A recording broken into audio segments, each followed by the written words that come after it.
Hello, my name is Regina Bucio Castellanos. I'm 17 years old and I live in Villahermosa, Tabasco. I'm a student from Tec Milenio Villahermosa and I really love history.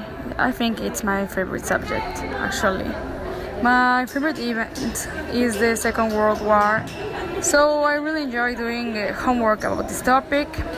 I recommend you to read the book called Los Hornos de Hitler.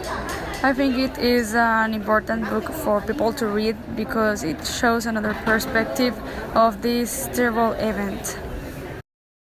Now I'm going to talk about the present events of the Second World War.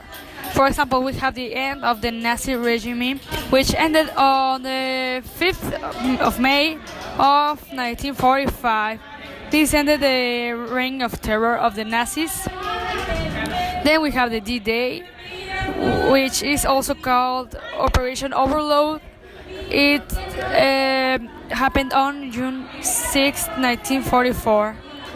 Then we have the Marshall Plan, the creation of the ONU, the Varsovia Covenant, and the Cold War, which happened from 1947 to 1991. Now, I'm going to talk about the bipolarity between the United States and the Soviet Union. Well, after the war ended, two sides developed, the United States and the Soviet Union. The Soviet Union became bigger in territory and it had an outstanding reputation because of the problem with the Nazi Germany. Well, this problem was mainly because of the difference in the political systems the two countries had.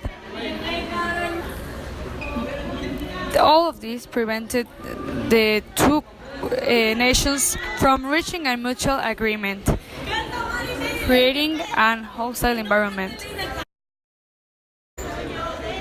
After the Nazi Germany collapsed in May 5th of 1945, you may be wondering what happened later to Japan and the United States. Well, the instant relations after the war were that the US allowed Japan to keep the Emperor Hirohito after the war.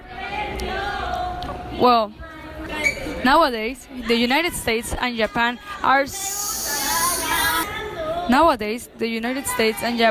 belong to a variety of global organizations, such as the United Nations, the World Trade Organization, and World Bank.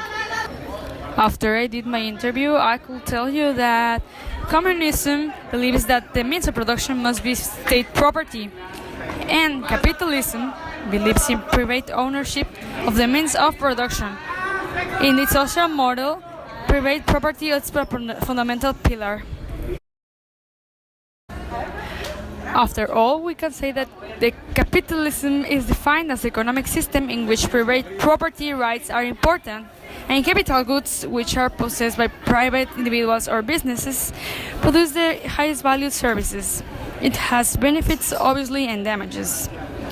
The benefits are that private property can be accessed and the individual creativity is rewarded and encouraged. The damages, on the other side, are that capitalism generates fierce competition for money and the distribution of wealth is not equitative.